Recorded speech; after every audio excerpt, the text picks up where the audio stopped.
We're going to the U.S. Federal District Courthouse for Western Massachusetts. Last Friday, Joyce testified for about 4 hours.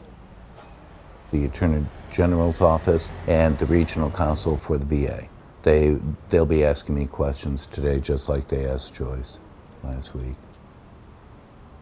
We filed a lawsuit, I believe it was on July 26, 2007, in regards to medical malpractice, wrongful death, in regards to the treatment, or the lack of, that her son got over at the VA hospital over at Leeds, Massachusetts, back in May and June of 2004. The outcome of that is we hope that the system will change for the better. You know, that if a Jeffery walks in, they're going to scoop him up, you know, or they're going to have an outreach program that's going to go looking for the Jeffreys in the community. And the more I learned about what occurred to my son, what didn't occur with my son during his stay at the VA and afterwards, the more determined I became that something needed to be done. The system needs to be changed. The system needs to be held accountable. Because it's not just Jeff.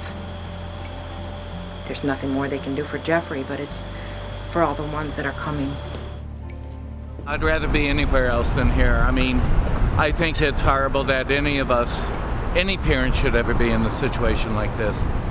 So at this point, we're over halfway through, so hopefully this will end this involvement for now, and then we just move on. What would be your closure? The federal government are actually saying that they're sorry, that they accept responsibility, which they refuse to do. They're trying to spread the responsibility to other people, be it us, be it the girlfriend, be it the other people that we got to help us try to get into the VA. But to be honest with you, will there ever be closure? I don't know. I really don't see where closure can ever come. He was a young man with hopes and dreams. He was an intelligent young man. And, you know, we lost him at a really young age. So now I find myself speaking at rallies and marching and doing things that I never ever thought I'd be capable of doing, and my son would be amazed. And I think it's the anger and wanting to make sure that, you know, this doesn't happen to another family.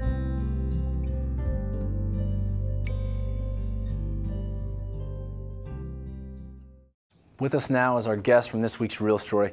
He's joining us over the phone due to technical difficulties. Is Kevin Lucey, the father of Jeffery.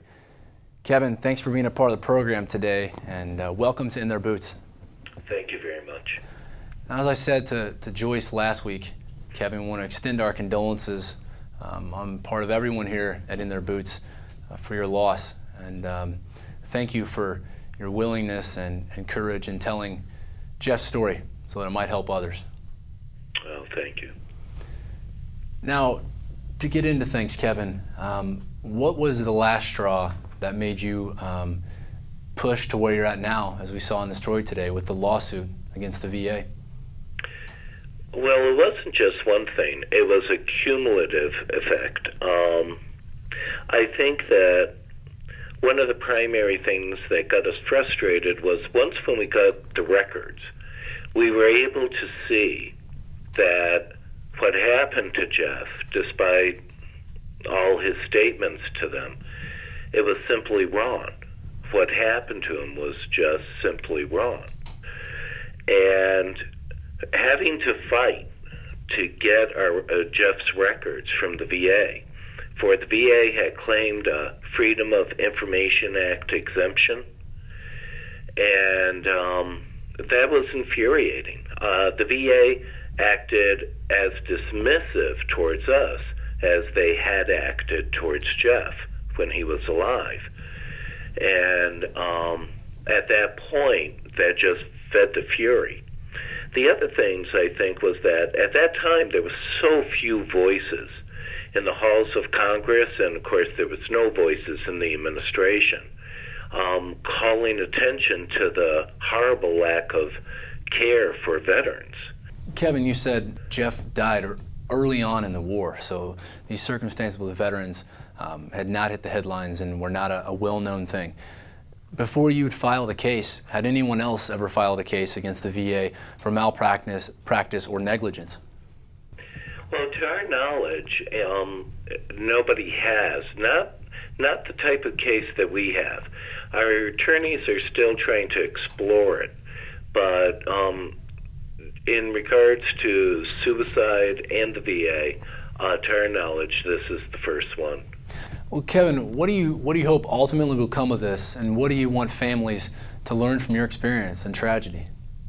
Well, I think one of the most important things that we're looking for is for the VA to finally recognize that how they respond right now isn't working. It isn't working the way that it should. We were very simple. We were not a military family. So there was a lot of ignorance when Jeff slipped into the crisis. And now, had we had the knowledge that we have now, we think that Jeff could have been here. So what has happened is that we have gotten very active in regards to veteran issues. And, for example, in the state of Massachusetts, Jeff's death inspired what is called the SAVE team. It's a statewide empowerment, statewide advocacy for veterans empowerment. They're actually under the Department of Veteran Services, which is headed by the Commissioner, Tom Kelly.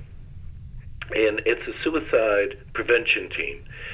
All the people employed by this team are all veterans, and they have all branches of the service covered. And what they do is that they have an 800 number. If any veteran in the state of Massachusetts or beyond calls, they will usually send two of the people out on a team to the person's house. So therefore, there's no demand for the veteran to find a piece of paper, such as the proof of discharge, and then force the veteran to go to a VA and go through the hurdles. Here, they actually will send people out and try to assess what the situation is. And what really impresses us is that these people, having been veterans, having been walking through the military, the journey of being military members, they know the jargon, they know the language, and so they can make the person, number one, feel somewhat safe. And then they will not only help them by trying to tell them where to go, but they will advocate for them. They will actually go with them until they secure the help that they need. And you know, you're asking traumatized soldiers, traumatized veterans to find the energy to find that piece of paper and then to be able to go out and then go to the VA and make logical, rational decisions.